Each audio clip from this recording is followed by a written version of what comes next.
네, 안녕하세요. 지난 시간에 이어서 구속에 대해서 계속해서 이야기를 하도록 하겠습니다. 저희가 한 번에 1시간 정도 하기 때문에 시간이 그렇게 많지 않아요. 그래서 구속에 대해서 제가 3번째 하고 있는데 가능하면 오늘 끝낼 생각인데 이게 될지 모르겠습니다. 어쨌든 해보도록 하겠습니다. 우리가 이제 지난 시간에 이제 지난 시간까지 구속의 목적과 그리고 결과에 대해서 살펴봤고요. 또 구속의 저자에 대해서도 살펴봤어요. 이제는 이제 구속의 수단에 대해서 우리가 좀 생각을 해보도록 하겠습니다. 구속의 수단은 한마디로 말해서 예수 그리스도의 순환과 중보, 이거를 이제 구속의 수단 이렇게 말할 수 있어요. 순환이라는 것은 이제 suffering이라고도 표현할 수 있고, 이거는 이제 라틴어에서 온 표현인데, oblation이라고 있어요. oblation. 라틴어의 오블라티오에서 말인데, oblation이 이제 순환, 패션이라는 그런 의미고요. 이제 중보는 이제 intercession이죠. 근데 이제 이 순환과 중보라는 것은 그리스도의 이 제사장, 특히 이제 우리가 대제사장이라고 붙잖아요. 그리스도 대제사장으로서의 사역입니다. 그래서 예수 그리스도의 삼중력 사역, 그러면 왕이요, 선지자요, 제사장으로서의 사역인데, 이 제사장으로서 사역을 우리가 이걸 이렇게 좀 정리를 해보면 이제 순환과 중보 이렇게 말할 수 있어요. 왜냐면 제사장이 하는 것이 짐승을 잡아서 그 피를 가지고 이제 지성소에 들어가서 그걸 뿌리잖아요. 그래서 짐승을 잡는 것을 이제 순환으로 표현한다면 그 피를 가지고 뿌리는 거, 이걸 이제 중보라고 말할 수 있죠. 구속의 수단은 바로 이제 예수 그리스도의 순환과 중보입니다. 대제사장 혹은 제사장으로서의 사역을 감당하신 거고요. 제가 지난 시간 살펴보았듯이 이제 순환, 그러면 순환은 단지 십자가만을 의미하는 것은 아니에요. 성육신하셔서 이 땅에서 마지막 십자가를 지실 때까지 모든 사역을 순환 이렇게 표현합니다. 그리고 중보라고 하는 것은 하늘보좌 우편에 앉으셔서 부활하시고 승천하셔서 하늘보좌 우편에서 하시는 사역, 이것을 중보 이렇게 표현합니다. 구속은 이제 오직 예수 그리스도께서 감당하신 사역이죠. 성육신하시고 십자가를 지시고 그리고 죽으시고 부활하시고 하늘보좌 우편에서 중보하시는 이 사역은 이거는 성부가 하는 사역도 아니고 성령이 하는 사역도 아닙니다. 오직 예수 그리스도께서 하시는 사역이죠. 이것을 우리는 이제 명확히 해야 됩니다. 그렇지 않으면 이제 양태론이 될 수도 있어요. 성부가 성자가 되고 성자가 성령이 되고 일종의 폼을 바꾸는 거죠. 이 틀만 바꾸는 게 이제 양태론입니다. 하지만 우리가 성경에서 보면 성부와 성자와 성령은 본질상 한 분이지만 육격상 세 분이죠. 구분됩니다. 명확하게. 그리고 성부의 역할, 성자의 역할, 성령의 역할이 다릅니다. 그러나 또한 더 나아가서 이것은 하나님의 사역이기도 해요. 왜냐하면 성부와 성자와 성령은 본질상 한 분이기 때문입니다. 삼일체에 대해서는 이제 제가 다음 학기에 좀 더 자세히 공부를 하도록 하고요. 어쨌든 우리가 이제 구속과 관련해서 구속은 예수 그리스도의 사역이고, 성부는 이 일에 대해서 계획하고 이 거버먼트 다스리시고, 성령은 이 일이 이루어지도록 도우시죠. 지금 accomplishment 될 수 있도록 도우시는 분, 이분이 바로 이제 성령 이렇게 말할 수 있습니다. 더 나아가서 이제 그리스도의 순환과 중보는 그 자체로 구분된 행동이에요. 그리고 구분된 직접적인 결과를 가지고 있지만 이 둘이 종류상 똑같은 사람들이나 이를 고려하지 않는 것처럼 구분되거나 분리되지 말아야 된다는 겁니다. 이건 되게 이제 재미난 관찰이에요. 제가 이건 지난 시간에도 했던 건데, 순환과 중보에서 과연 이 순환과 중보의 대상이 달라질 수 있느냐, 이런 의문이 이제 제기될 수가 있어요. 여러분, 이제 보편구속에서는 당연히 순환의 범위는 모든입니다. 모든. 그렇다면 중보는 어떨까요? 중보는 만약 모든 사람을 위해서 중보하신다 그러면 이제 이런 문제가 생겨요. 예수 그리스도께서 모든 사람을 위해 죽으시고, 그리고 모든 사람이 구원받을 수 있기 위해서 예수 그리스도께서 구속받은 그 결과가 적용될 수 있도록 하늘보다 우편에서 중보하신다면, 그렇다면 이제 결론은 이겁니다. 왜 모든 사람이 결과적으로 구원받지 않느냐. 그죠?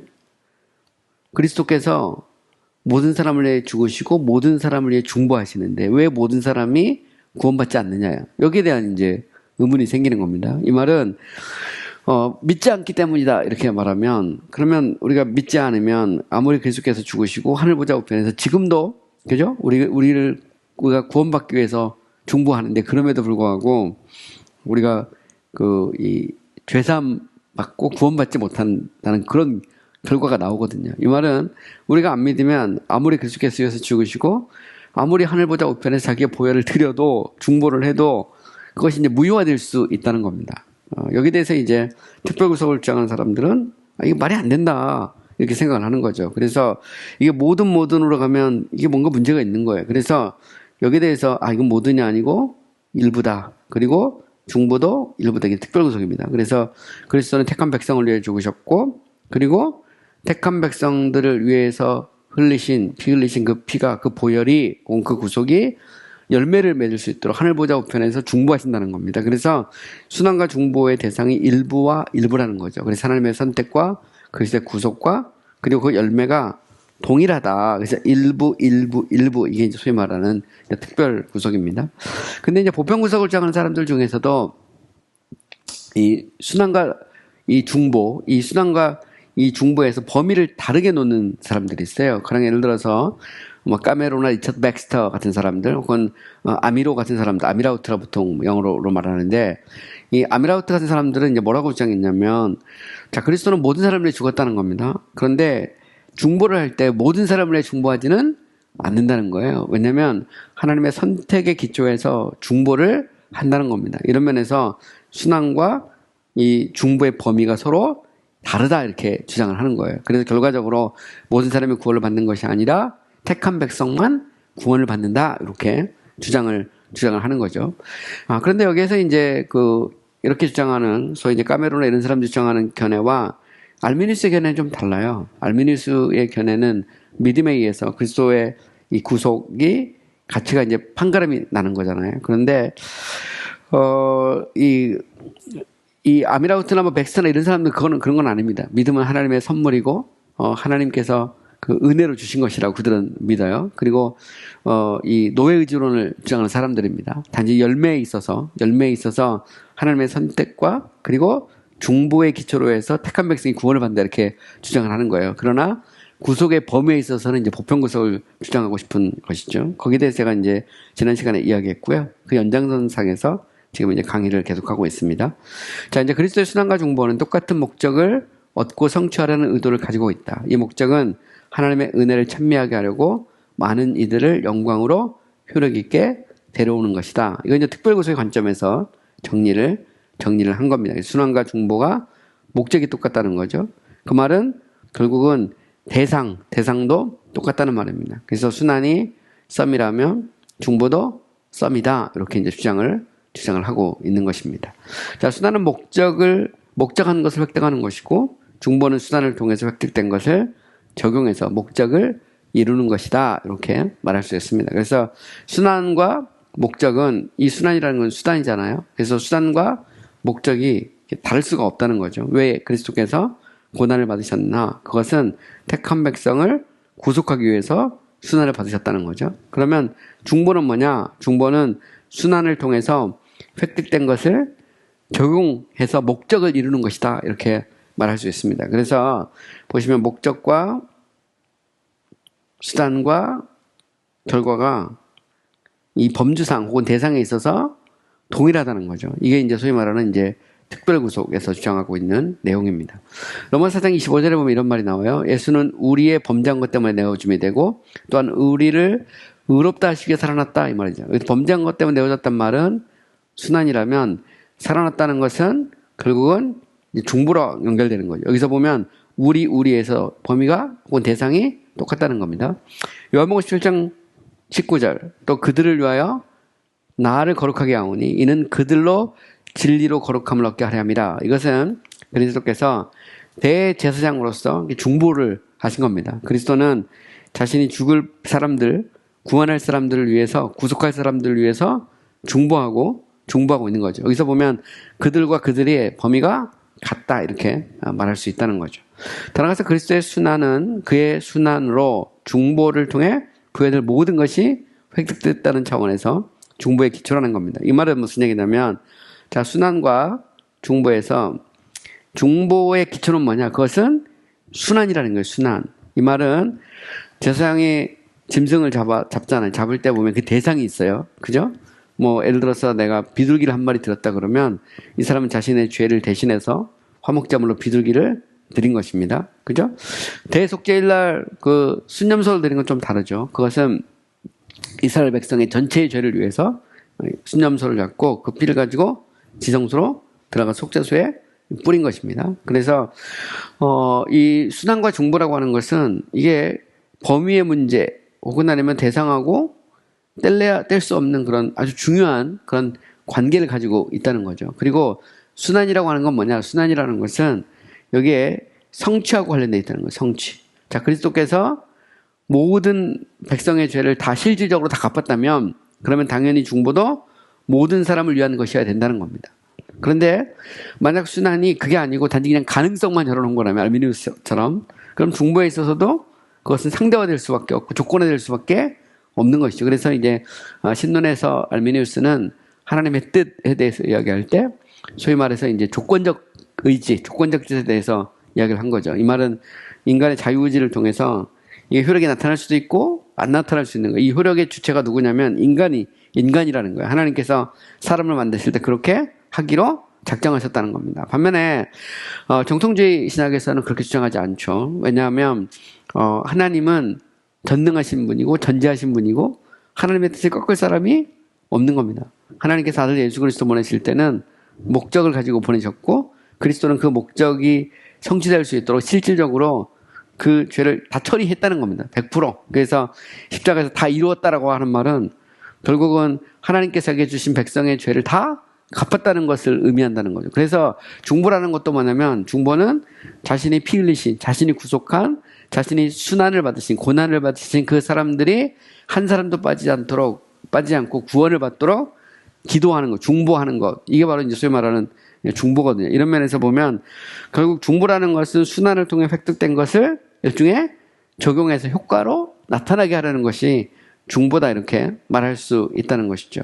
자, 그리스도의 순환과 중보는 똑같은 결과를 생산하는 하나의 전체적인 수단이며 순환의 목적 자체가 중보가 부여한 모든 것이고 이런 적용이 없다면 순환은 제시된 목적에서 실패할 수밖에 없다는 것이죠. 그래서 이 말은 결국 순환과 중보라는 것이 때려야 뗄 수 없는 관계를 가지고 있다는 겁니다. 그래서 순환을 통해서 획득된 것을 중보를 통해서 적용하고 그것은 열매를 맺고 그 열매는 당연히 뭐가 있느냐? 목적과 관계되어 있고 이것은 수단이죠. 이 말에서 목적과 수단과 열매가 결국 범위가 같을 수밖에 없다는 것입니다. 이것을 이제 이야기하고 있는 거예요. 자, 성경에서 그리스도의 순환과 중보를 언제나 함께 결합시키고 있고 그 대상과 결과에 있어서 같다는 것을 증거하고 있다는 겁니다. 이 말은 되게 의미가 있어요. 이것은 결국은 알미누스가 말하는 것처럼 아예 그냥 모두를 위해 죽었다면 결국은 결과에 있어서도 이제 믿음에 있어서 상대화되는 건데 알미누스가 제가 잘못 말했어요. 이제 보편구원론. 그러니까 보편구원론에 따르면 이렇습니다.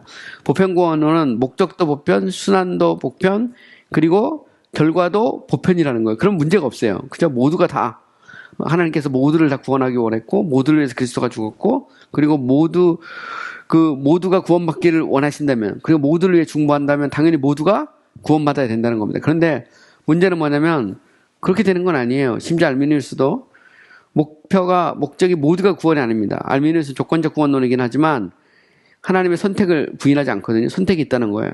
근데 수단은 보편이죠.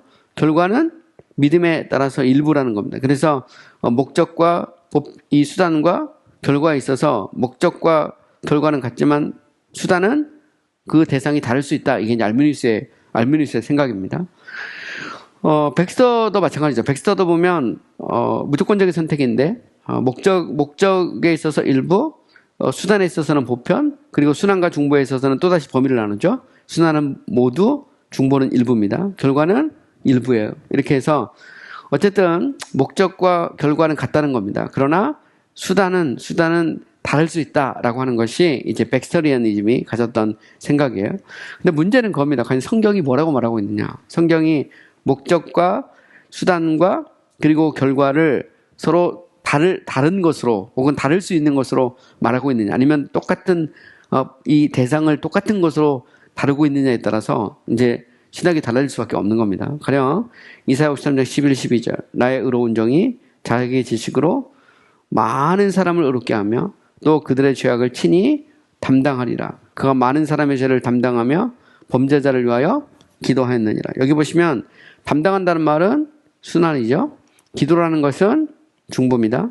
근데 범주를 잘 보시면 많은 사람, 이게 같다는 거예요. 다르지 않다는 겁니다. 결국 그리스도께서 십자가에 죽으신 것은 많은 사람의 죄를 담당하기 위해 죽은 것이고요. 그리고 하늘 보좌 우편에서 많은 사람이 구원받기 위해서 기도를 하고 있다는 겁니다. 중보를 하고 있어요. 그렇다면 순환과 중보의 범위가 같다는 겁니다. 근데 만약 이 많은 사람이 all men이라면 당연히 중보도 all men이 돼야 되고, 그러면 결과적으로 all men이 구원받아야 되는데 그렇지는 않다는 거죠. 그래서 이제 알미니스 같은 경우는 믿음을 생각한 거고, 그리고 백스터는 이것을 그건 아니다.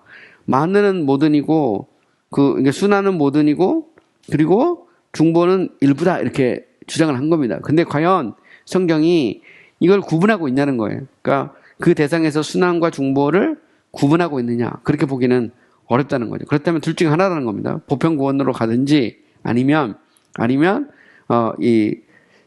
특별 구원으로 가든지 둘 중에 하나라는 거예요. 근데 결과적으로 보면 모두는 아니에요. 그래서 여기서 나오는 것이 소위 말하는 이제 religious pluralism이라는 종교다운 문제가 나오는 겁니다. 제가 pluralism. 제가 미국에서 공부할 때 저를 가르쳤던 교수가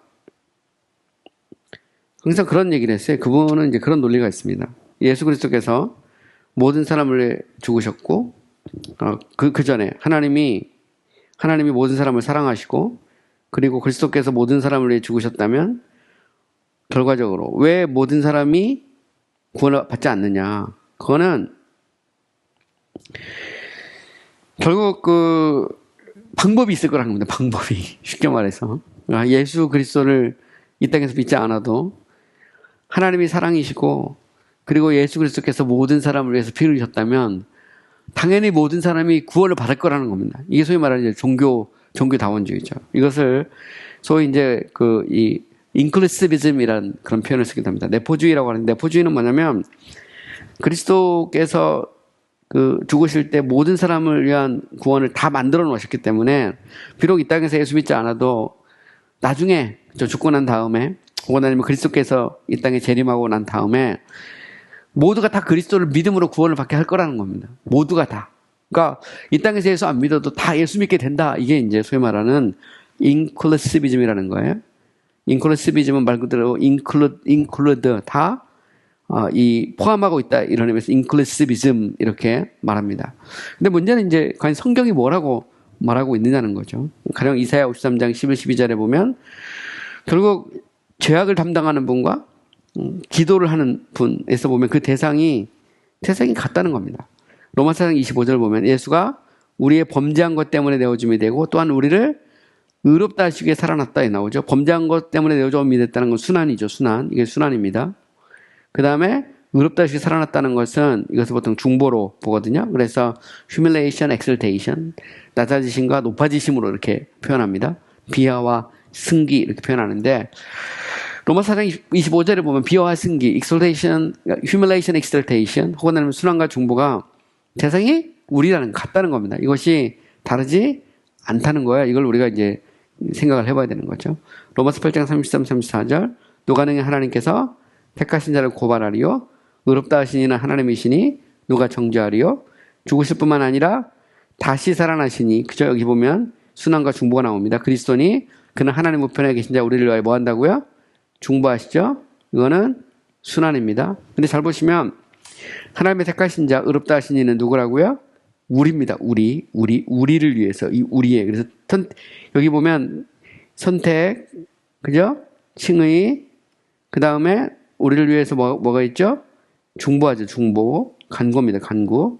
물론 당연히 여기에는 이제 순환의 기초를 두고 있어요. 근데 잘 생각해 보세요. 자, 선택이라고 할 때 선택의 대상은 모두는 아니에요. 그건 일부입니다. 일부. 당연히 일부입니다. 그죠? 당연히 일부고, 여기서 보면 칭의라고 할 때 모두가 어렵다는 받는 거 아니에요. 당연히 일부입니다. 그런데 이것의 이제 기초가 이제 결국 순환과 중보인데, 그럼 이 순환과 중보는 그럼 어떠냐? 이 메커니즘으로 보면 이것도 일부일 수밖에 없다는 거예요. 이걸 여러분들이 좀 생각을 해보세요. 자, 로마서 5장 6에서 9절. 우리가 아직 연약할 때, 자 보세요. 기약대로 그리스도께서 경건하지 않은 자를 위하여 죽으셨도다. 그러면 이제 우리가 그의 피로 말미암아 의롭다 하심을 받았으니 그리스도로 말미암아 진노하심에서 구원을 받을 것이니 이렇게 되어 있습니다. 자, 그 피로 말미암는다는 것은 구속이죠. 구속. 요거는 구원입니다. 근데 그 대상을 보시면 그 대상이 우리예요. 우리. 이 말은 결국 구속의 대상과 구원의 대상이 다르지 않다라고 하는 것을 우리가 이 본문만을 가지고 얼마든지 우리가 주장하거나 해석할 수 있다는 거죠. 자, 순환과 중보는 대제사장의 두 가지 직분입니다. 제가 이미 이야기했어요. 그리스도는 대제사장으로서 이 두 가지 사역을 감당하신다. 대제사장으로서 그리스도의 사역에 대해서 우리가 좀 생각을 해봐야 됩니다. 자, 우리가 성경 구절을 다시 또 이렇게 살펴보면 요한일서 2장 1절, 만일 누가 범죄하여도 하나님 앞에 우리에게 누가 있죠? 대언자가 있습니다. 대언자란 말은 영어로 advocate란 말입니다. 이 말이 중보자란 말이에요. 중보자가 있으니 곧 의로우신 예수 그리스도라. 그는 우리 죄를 위한 화목이죠. 화목이시며 이렇게 번역하는 것 같아요.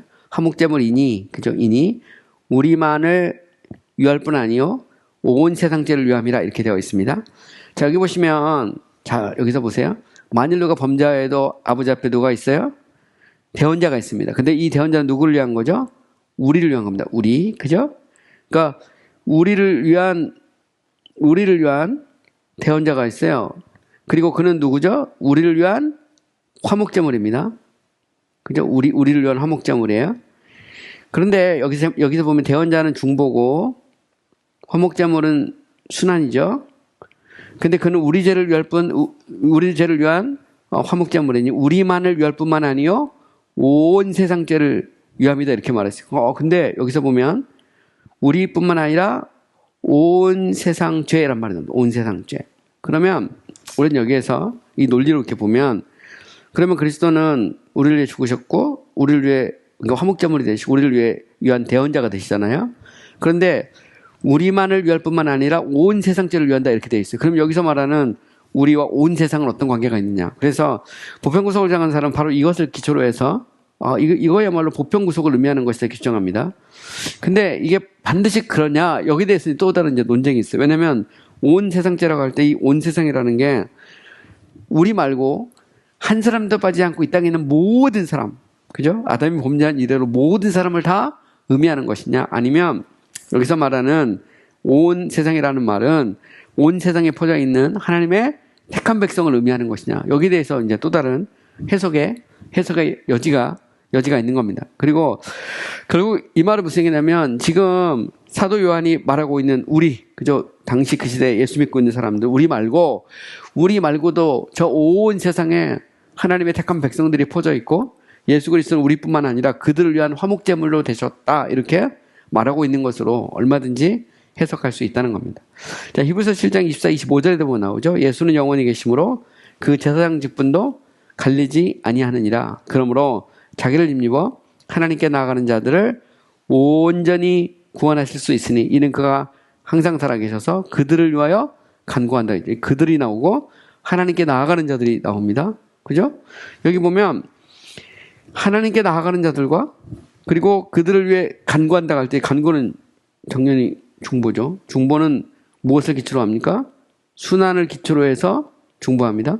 그런데 하나님께 나가는 자가 모두가 나가는 건 아니에요. 일부가 나갑니다. 그리고 그들을 위해서 뭐 한다고요? 그는 항상 살아서 간구한다 말이죠. 이 말은 중보의 대상이 보편이다 이렇게 보기는 어렵다는 겁니다. 결국 중보는 모두를 위한 것이 아니고 하나님께서 값주고 사신 사람, 아니면 더 정확하게 말하면 하나님의 선택과 그리고 그리스도의 구속을 기초로 해서 중보를 하는 겁니다. 이 범위가 다를 수 없다는 거죠. 이 범위가 만약 보편이라면 당연히 보편으로 가야 되는 겁니다. 근데 만약 일부라면 나머지도 일부로 가야 된다는 것이죠. 이걸 한번 생각을 해보세요.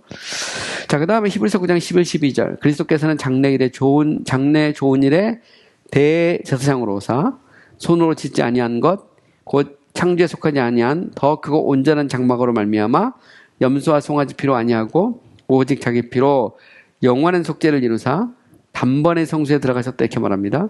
이것은 구약의 대제사장으로서의 사역과 대제사장으로 오신 그리스도의 사역을 서로 이렇게 비교하면서 설명을 하고 있는 겁니다. 과거에 대제사장이 짐승을 잡아서 그 피를 가지고 이렇게 지성소로 들어가잖아요. 마찬가지로 이제 예수 그리스도는 우리를 위해서 죽으셨어요. 그리고 그 피를 가지고 이제는 성소에 들어갈 필요가 없습니다. 하나님께 그저 하늘 보좌 우편에 앉으셔서 하나님께 그 피를 드리는 겁니다. 그래서 단번에 성소에 들어갔다는 말은 단번에 예수 그리스도는 하나님의 보좌에 앉으셔서 자기의 피를, 자기의 보혈을 하나님께 드렸다는 거죠. 그리고 이 속죄는 영원한 속죄라는 말은 이 피는 한 번 흐르고 나면 끝나는 것이 아니죠. 영원토록 지속되는 것입니다. 영원토록 효력이 있어요. 영원토록 효력이 있습니다. 근데 이 영원토록 효력이 있는 그리스도의 구속이, 그죠? 이 구속이 모든 사람을 위한 거냐? 택한 백성을 위한 것이냐? 여기에 대해서는 논쟁이 있을 수 있는 것입니다. 근데 여기서 되게 재밌는 건 뭐냐면 대제사장으로서 오신 그리스도는 결국 영원한 속죄를 성소에 들어가셔서 단번에 이루십니다. 이때 이 대상이 누구냐는 거예요. 이 중보의 대상이 모든이냐? 모든이라면 아무리 그리스도께서 모든 사람을 위해 중보하셔도 우리가 안 받아들이면 무효화 된다 이런 말입니다. 무효화. 이 말은 그리스도의 속죄가 이것이 영원한 속죄가 아니라 일시적일 수 있다는 겁니다. 아니면 아예 그냥 단순히 그냥 가능성만 열어놓은 것일 수밖에 없게 된다는 것이. 이거를 이제 우리가 생각을 해봐야 됩니다. 자, 더 나가서 이제는 또 다른 구분이 있어요. 그게 뭐냐면 소위 이제 획득과 적용이라는 이제 구분입니다. 이건 이제 누가 했냐면 리차드 백스터나 까메로나 아미라우트 이런 사람들이 한 건데요. 자, 이 논쟁은 그리스도는 자신의 죽음으로써 모든 사람의 구속을 획득하셨지만 그 적용이 있어서 오직 소수만 믿기 때문에 소수에게 적용된다고 주장하는 것이다. 그죠? 이거를 hypothetical atonement 이렇게 표현하기도 합니다.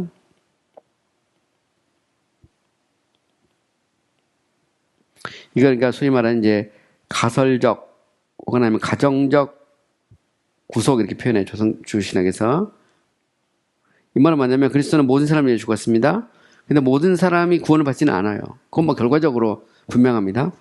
그렇게 모든 사람이 구원받지 않는 이유가 있습니다. 그것은 뭐냐면 비록 그리스도는 모든 사람을 위해 죽었지만 중보를 하실 때 하나님의 선택에 기초해서 택한 백성들만을 위해서 중보하신다는 거예요. 이게 소위 말하는 이제 hypothetical atonement라는 말입니다. 이 말은 그리스도는 획득과 관련해서는 모든 사람의 구속을 위해서, 적용에 있어서는 오직 믿고 그 안에 머물러 있는 사람들에게만 부여가 된다는 거예요. 결국 보면. 그래서 획득은 모든이라면 적용은 일부라는 거죠. 일부.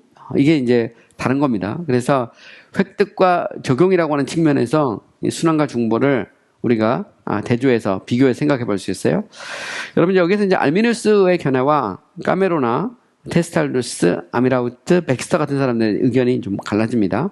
알미누스는 그리스도는 하나님의 의도에 따라 모든 사람을 위해 죄사함과 하나님과의 허회와 은혜와 호의를 획득의 상태로 회복하셨다고 말합니다.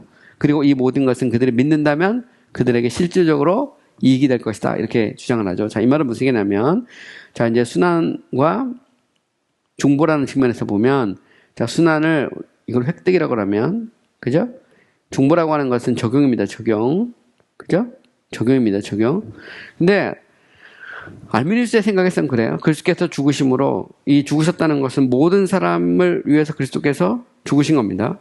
죽으신 거예요. 이렇다면 모든 사람이 구원받기에 충분하고 당연히 결과적으로 그죠?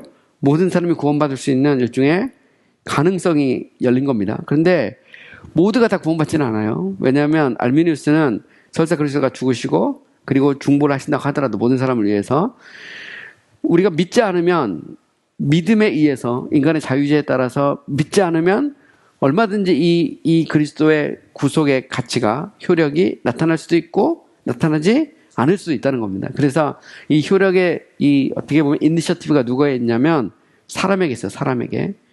하나님이 이것은 사람을 지으실 때 그렇게 하기로 작정하셨다는 겁니다. 이 말은 하나님이 아무리 원해도 그래도 우리가 안 믿으면 어쩔 수가 없어요. 아무리 그리스도가 십자가를 지시고 그리고 지금도 우리가 구원받기 위해서 자기의 보혈을 드려도 우리가 안 믿으면 무효가 될 수 있다는 겁니다. 이게 이제 알미니우스의 생각이에요. 반면에 까메로나 테스탈두스나 아미라우트나 백스타는 생각이 조금 다릅니다. 그리스도는 사실 모든 사람을 위해 죽으셨지만 조건적으로 일부 사람을 위해 죽으셨다는 거예요. 그들이 믿는다면 효력이 나타날 것이고 하지만 그리스도는 그들이 믿을 수 없다는 것을 아신다는 겁니다. 결과적으로 믿는 사람이 구원을 받아요. 그것은 어떻게 보면 알미니우스와 그리고 백스타리즘하고 아미랄디즘하고 이걸 보통 이제 아미랄디스 결정에서 이것을 아미랄디즘 이렇게 주장하기도 하고요. 이걸 영국에서는 이제 백스터리즘 이렇게 말합니다. 리처드 백스터가 아미라우트의 견해를 따랐거든요. 그래서 백스터리즘 이렇게 표현하는데 아미랄디즘이나 백스터리즘에서 보면 결과적으로 믿음에 따라서 왔다 갔다 합니다. 그런데 차이가 있어요. 알미니우스의 믿음은 자유의지의 결단입니다. 의지의 결단이에요. 반면에 이 아미랄디즘이나 백스터리즘은 이 사람들은 소위 말해서 이제 그 노예의지론을 믿는 사람들이에요. 이런 면에서 그들은 이제 리폼드에 가깝습니다. 정통주의에서도 개혁주의 신학에 서 있는 사람들이에요. 단지 구속의 범위에 있어서 대상에 있어서 보편으로 둔 겁니다. 그래서 이 사람들이 생각할 때는 결국 믿음에 의해서 결판이 나긴 나죠. 근데 그 믿음도 하나님이 선물입니다. 선물. 이 믿음 자체가 인간이 내가 믿어야지 해서 믿는 건 아니에요. 왜냐하면 인간은 죄와 허물로 아담이 범죄한 이후로 죽었기 때문에 하나님께서 그에게 새 생명을 주지 않으면 그를 거듭나게 하지 않으면 인간은 회개하고 믿을 수 없습니다. 이런 면에서 이 아미랄두스나 뭐 백스터나 뭐 까메로나 이런 사람, 테스탈루스 이런 사람들은 정통주의 신학을 갖고 있습니다. 그리고 신론에 있어서도 조건적 선택 이런 거 안 받아들여요. 절대적인 무조건적인 선택을 주장합니다. 단지 이제 구속의 범위나 대상에 있어서 보편을 주장하는 거. 이 부분에 있어서는 결과적으로는 거의 비슷할 수 있는데 실제로 보면 이제 아주 세부적으로 들어가면 그 내용은 차이가 있다는 것을 우리는 알아야 되는 것이죠. 어쨌든 알미누스는 인간의 자유의지에 의해서 예수 그리스도의 구속의 가치가 나타날 수도 있고 안 나타날 수도 있습니다. 반면에 이 아미랄두스나 혹은 아니면 백스터도 역시 믿음에 의해서 결과가 나타나긴 하지만 그럼에도 불구하고 믿음은 선물이에요. 인간의 어떤 그 자유의지에 따른 어떤 결과에 따라서 뭐 효력이 나타나고 안 나타나고 그런 게 아닙니다. 그래서 이것을 좀 더 안전장치로 둔 것이 뭐냐면 그리스도의 대상으로서의 사역에서 순환은 획득에 있어서는 모든이지만 적용에 있어서는 하나님의 선택을 기초로 그리고 하나님과 그리스도의 언약을 기초로 모든이 아니라 이것은 일부라는 겁니다. 그래서 이 순환과 중보의 범위를 이렇게 구분합니다. 구분해 그 대상 혹은 대상을 구분해서 이 문제를 해결하려고 노력을 하는 겁니다. 그러므로 그는 절대적 차원에서 오직 자기 백성 곧 믿음과 은혜를 부여하셔서 실질적으로 값을 치르신 분으로 말미암아 선한 것들을 소유하게 될 자를 위해 죽으셨다 이렇게 주장을 하는 겁니다. 그 다음에 또 다른 한 사람이 있어요. 이 사람이 누구냐면 영국학자 중에 토마스 모어라는 사람이 있습니다. 토마스 모어에 따르면 화해와 구속은 두 종류가 있다는 거예요. 첫 번째 종류는 그리스도께서 모든 사람을 위해 하나님을 향해 일으키신 것이고 두 번째는 실질적으로 하나님과 화평하게 하시는 그리스도로 말미암아 하나님을 향해 사람들 안에 일어나는 화해라는 겁니다. 그래서 이게 두 가지를 구분합니다. 첫 번째는 모든 사람이 구원받을 수 있도록 하나님을 향해서 일으키는 거고요. 두 번째는 그리스도로 말미암아 하나님을 향해 사람들 안에서 일어나는 화해를 모어 같은 사람은 구분을 하고 있습니다. 그래서 결과적으로 보면 모어는 누구하고 비슷하냐면 알미니우스하고 좀 더 가깝습니다. 근데 어쨌든 모어 같은 사람들은 결과적으로 보면 그는 소위 말하는 보편구속론자거든요. 보편구속론자고 그러나 그렇다고 보편 구원은 아닙니다. 알미니우스가 됐든 모어가 됐든 뭐 보편구원은 아니에요. 결국은 일부만 구원을 받죠. 여기에 대해서 당연히 믿음이 나옵니다. 믿음을 선물로 보느냐 의지의 어떤 결단으로 보느냐에 따라서 신학이 바뀔 수 있습니다. 어쨌든 분명한 것은 뭐냐면 이 대상과 결과를 서로 이렇게 구분하는 거죠. 근데 보편구원으로 가면 당연히 보편구속은 보편구원으로 갈 수 있는 가능성이 열려 있거든요. 이건 항상 열려 있습니다. 그리스도가 모든 사람을 위해 죽었다면 왜 모두가 구원을 받지 않느냐라고 하는 이 질문이 따라 나올 수밖에 없는 것이죠. 그래서 하나님은 이 한 가지 이름만 갖고 있는 것이 아니라 많은 이름을 갖고 있다. 샌더스 같은 사람이 주장했는데 God has many names.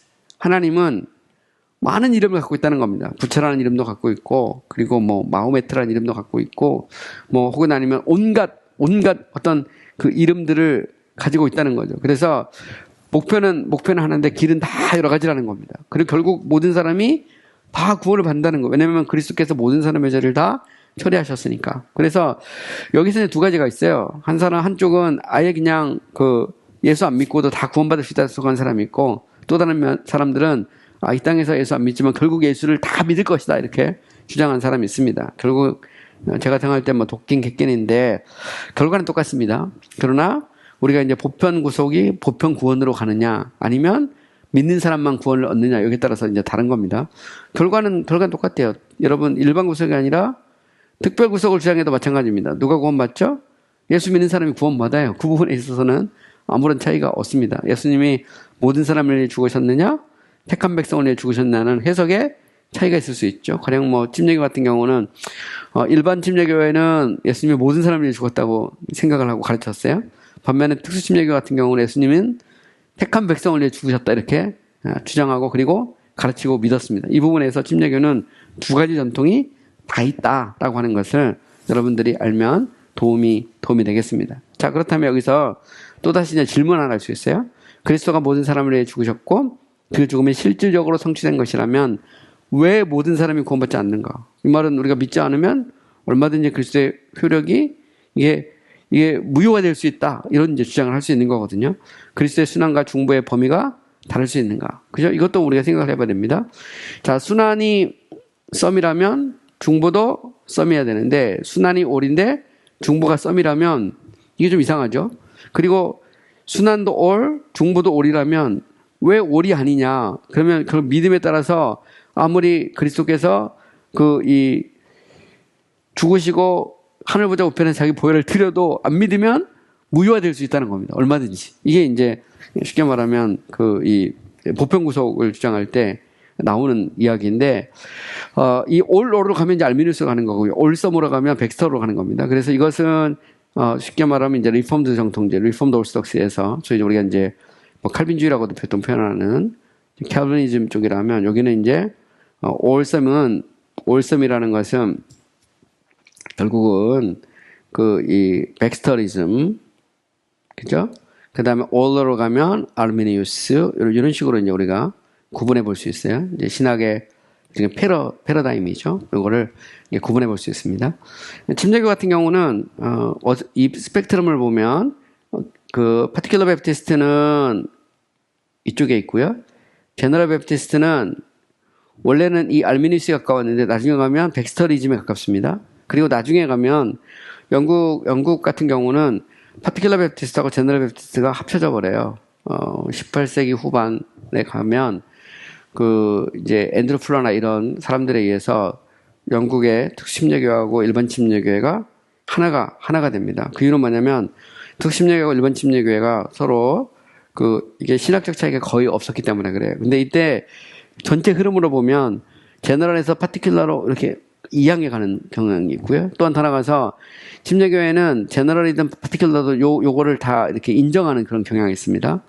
미국 침례교회 같은 경우는 원래 제너럴 베프티스트보다는 파티큘러 베프티스트가 넘어간 걸로 보여요. 그래서 파티큘러 베프티스트가 주류였습니다. 미국 침례교회는 원래 리폼드 오르스독스, 리폼드 베프티스트가 주류였는데 나중에 가면 이제 미국 침례교회도 이 두 가지를 이렇게 혼용하는 그런 이제 모습을 띱니다. 그래서 가령 서던 베프티스트의 신앙 고백서들을 보면 서던 베프티스트는 구속의 의미를 밝히고 있어요. 그러나 범위를 언급하지 않습니다. 왜냐하면 침례교 안에는 특별 구속을 주장하는 사람도 있고 보편 구속을 주장하는 사람들도 있기 때문이죠. 이 두 개가 다 존재하기 때문에 교단을 이거를 서로 이제 분리시키지 않기 위해서 이 신앙 고백서에서는 구속의 의미만 이야기하고 범위나 대상의 문제에 있어서는 이 부분에 있어서는 이제 침묵하는 그런 이제 노선을 띠죠. 반면에 선택에 있어서는 이제 절대적인 선택, 무조건적인 선택을 취하고 있고요. 결과에 있어서도 오직 예수 그리스도를 믿음을 말미암아 구원을 받는다는 쪽에 서 있습니다. 그리고 더 나아가서 믿음에 있어서도 믿음을 하나님의 선물이라고 주장하고 인간의 전적 타락을 주장하는 것이 베프티스트의 그런 포지션입니다. 구속의 범위에 있어서는 좀 열어놓죠. 그러면 제가 생각할 땐 그렇습니다. 침례교회는 알미니우스라기보다는 백스터리즘에 더 가깝습니다. 그래서 제가 생각할 때 침례교회는 more reformed than 알미니언이에요. 그러니까 구원론의 입장에서 보면 알미니우스적이라기보다는 좀 더 리폼드에 가깝습니다. 이게 이제 침례교적인 그 신학의 특징이죠. 침례교인들은 하나님의 영원한 선택과 예수 그리스도의 구속의 그런 효율성, 구속의 가치를 믿죠. 그리고 성령으로 말미암는 그런 구원의 역사를 믿습니다. 그리고 인간의 전적 타락 이런 걸 믿는 걸 보면 알미누스보다는 백스터리즘에 가깝습니다. 물론 이게 이제 현대신학적으로 넘어오면 가령 남침례교 같은 경우는 뭐 이와이 멀리스나 W.T. 카너 그 뒤로 좀 더 내려오면 가령 이 데일 무디 같은 사람들 그리고 사우스웨스턴에 있던 레오 가렛 이런 사람들이 오면 이 백스터리즘 쪽에서 알미니안 쪽으로 이렇게 자꾸 내려오는 경향이 있어요. 이렇게 내려오는 경향이. 근데 반면에 요즘 서던 베프티스트의 신학은 여기서부터 어디로 가냐면 백스터리즘에서 리폼드 사이 이제 이쪽으로 가는 경향이 있습니다. 요즘에 보면 특히 이제 80년대 이후 근본주의 논쟁에서부터 남침례교 포지션은 이제 위쪽으로 가고 있죠. 특별히 서던 세미나리 같은 경우는 이제 정통 칼빈주의 쪽으로 가고 있고 또 뭐 나머지는 요 사이에서 왔다 갔다 이렇게 하는 그런 경향을 보이고 있는 것 같아요. 그래서 어쨌든 침례교는 이 양쪽의 경향이 다 있다. 이걸 여러분들이 좀 알면 도움이 되겠습니다. 자, 더 나아가서 이제 구속의 본질의 문제를 좀 이야기를 해야 돼요. 저희가 시간이 많이 없어서 도대체 구속이라고 하는 것은 어떤 의미를 갖고 있느냐 할 때 구속의 의미를 이야기할 때 우리는 항상 예수 그리스도의 순종을 전제로 합니다. 그래서 우리가 이제 그리스도의 이 구속의 사역을 얘기할 때 이제 사중적 사역을 얘기해요. 근데 그리스도의 모든 사역은 그리스도의 순종을 기초로 합니다. 순종을.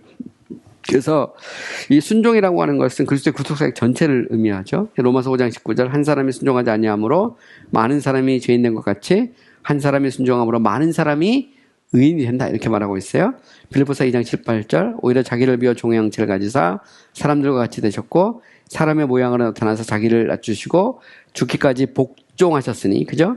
십자가에 죽으심이라 해서 그리스도의 모든 사역은 순종을 기초로 하고 있습니다.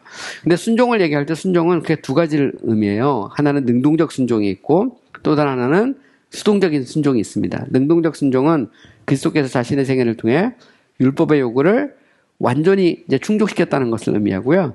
수동적 순종은 그리스도께서 우리 죄를 위한 순환을 받으셨다는 것을 의미합니다. 고통을 받으셨다. 근데 이 수동이라고 하는 것은 억지로라는 것을 의미하는 것은 아닙니다. 그리스도는 기꺼이 기쁘게 자발적으로 순환을 받으셨죠. 그러나 사역의 형태를 볼 때 그리스도는 여자에게 나시고 율법 아래 나셨어요. 그래서 결국 율법에 순종하셨다. 이런 면에서 이제 능동적으로 표현하는 거고요.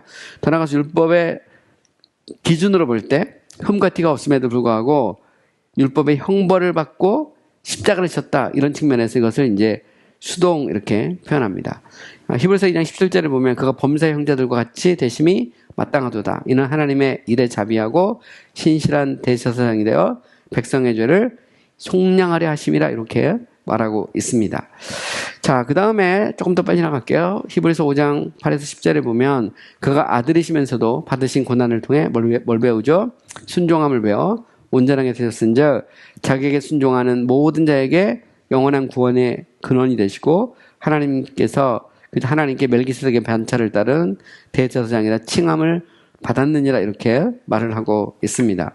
자, 그래서 그리스도의 구속을 얘기할 때 항상 그렇습니다. 여기 보면 그렇죠. 그래서 제가 이야기를 했는데 그리스도의 구속하면 그리스도의 구속에 소위 이제 사중적 사역이라는 게 있어요. 그리스도의 구속은 반드시 순종을 기초로 하고 하나는 뭐냐면 희생입니다. 두 번째는 화해. 그 다음에 세 번째는 계속 보고요. 구속. 그 다음에 제가 돌아와서 다시 다시 얘기해 줄게요. 네. 이 화해, 그 다음에 화목, 그 다음에 구속, 뭐 속량이라고도 표현합니다.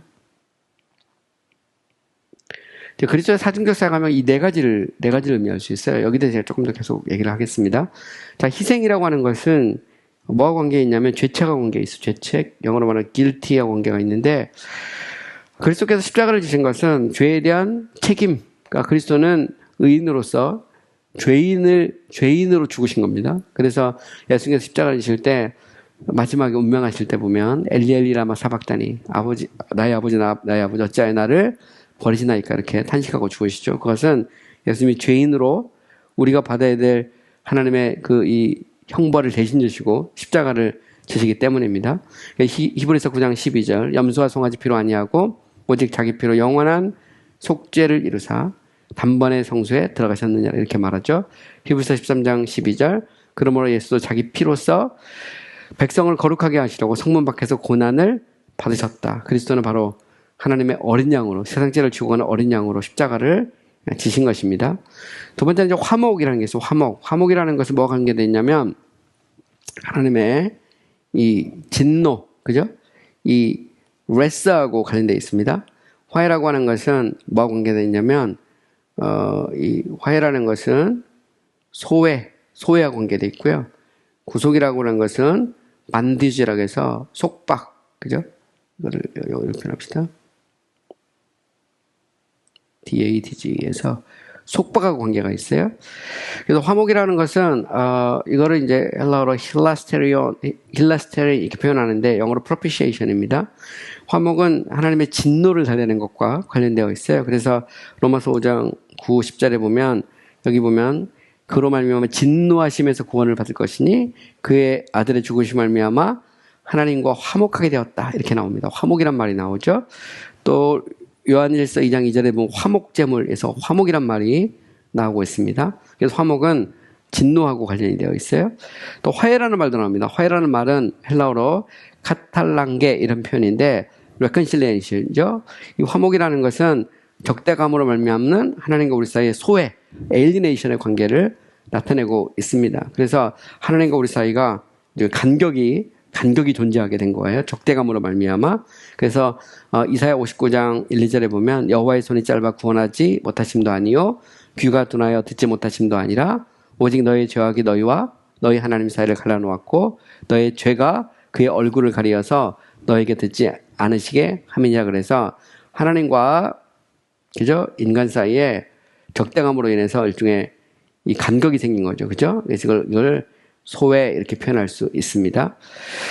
로마서 5장 8에서 11절에도 보면 그 내용이 나오고요. 로마서 5장 18에서 20절 이것도 역시 마찬가지인데 우리말 성경에서는 화해와 화목을 이게 같이 번역했어요. 똑같이 화목으로. 근데 여기 보면 화목으로 번역됐지만 이거는 원래 의미가 영어로 보면 reconciliation입니다. 그래서 조금 달라요. 고린도후서에서도 화목으로 번역되어 있는데 이것도 역시 reconciliation입니다. 서로 적대감으로 말미암아 간격이 벌어졌는데 이것을 하나로 만든다. 이런 의미에서 화목이라는 의미를 가지고 있고요. 헬라어로 보면 글씨 차이가 납니다. 고린도서 1장 21절에도 화목으로 번역되어 있는데 reconciliation이에요. 그 다음에 루트로에서 혹은 루트로시스라고 해서 redemption이 있습니다. 이것은 이제 속량이라고도 번역하는데 값을 주고 샀다라는 건데 이것은 속박, 영어로 표현하면 bandage를 전제로 합니다. 그래서 그리스도의 사중적 사역 그러면 이 십자가로 말하면 순종을 기초로 하죠. 그래서 그리스도의 순종을 기초로 하는데 그리스도의 구속 사역은 바로 제가 아까 말했던 것처럼 잠깐만요. 그래서 그리스도의 사중적 사역 그러면 항상 우리는 이제 네 가지를 생각하게 됩니다. 희생, 그 다음에 화해, 화목, 그리고 구속, 혹은 속량 이렇게 말할 수 있는 거예요. 희생이라고 하는 것은 그죠? 일종의 뭡니까? 이 화목은 진노와 관련되어 있고 화해라는 것은 소외와 관련되어 있고 그 다음에 구속은 속박과 관련되어 있고 이것은 하나님의 rest, 그죠? 진노가 아니죠. 죄송합니다. 이게 자꾸 하다 보면 헷갈릴 때가 있어요. 그래서 guilty, 죄책하고 관련되어 있습니다. 죄책하고. 그래서 그리스도의 요거는 이게 아니고 guilty, 죄책하고 관련되어 있습니다. 그래서 그리스도께 십자가에 죽으심으로 우리의 죄를 대신 감당하고 하나님의 진노를 대신 감당하고 그리고 원수되었던 것을 이렇게 그 적대감을 제감으로 화해시키고 그리고 우리를 이 속박에서부터 이렇게 해방시키는 바로 이 해방시키는 그런 의미가 있습니다. 그래서 대속물이라는 것도 있고요. 여기 보면 속량이라고 하는 것도 내내 이제 그 이 구속을 의미합니다. 여기 보면 속량고 제사함을 받았다는 말도 나오죠. 속량이란 말이 나오는데 속량이 바로 이제 구속입니다. 자, 비록 신약에는 나오지 않고 구약에 단지 2번만 나오지만 그리스도의 구속은 하나님의 정의를 충족시킨다는 의미에서 satisfaction이란 말을 쓰기도 합니다. 그래서 우리가 구속 그러면 영어로 표현은 redemption, 그 다음에 경우에 따라서는 atonement, 또 경우에 따라서는 satisfaction 이렇게 표현합니다. 그래서 구속의 본질의 문제를 얘기할 때 여러분 들어보셨는지 모르겠는데 penal satisfaction이라는 게 있어요. 이것을 우리가 대속적 형벌설 이렇게 번역하죠. 페널이 형벌이고요. satisfaction이라는 말은 원래 정확히 말하면 충족이란 말입니다. 충족이란 말인데 이것은 하나님의 정의, 하나님의 공의를 충족시켰다라는 의미에서 충족이란 말을 씁니다. 성경에 충족이라고 하는 것이 직접적으로 예수님의 구속과 쓰여진 것은 없어요. 그러나 의미가 없지만 이 표현은 없지만 그렇다고 의미가 없는 것은 아니다라고 하는 것을 우리는 알아야 됩니다. 이 부분에 대해서 제가 시간이 좀 이게 빨리 했는데도 다 못했어요. 다음 시간에 이 부분을 조금 더 이야기를 하고 아마 1시간 더 해야 될 것 같습니다. 제가 다음 시간까지 구속의 문제를 마치고요. 그 다음에 하나님의 소명 그리고 이 중생의 문제, 회심, 칭의 뭐 이런 부분에 대해서 계속해서 시간이 되는 대로 여러분과 함께 공부를 하도록 하겠습니다. 오늘 수고 많이 하셨고요. 우리 다음 시간에 또 공부를 하도록 하겠습니다. 네, 감사합니다.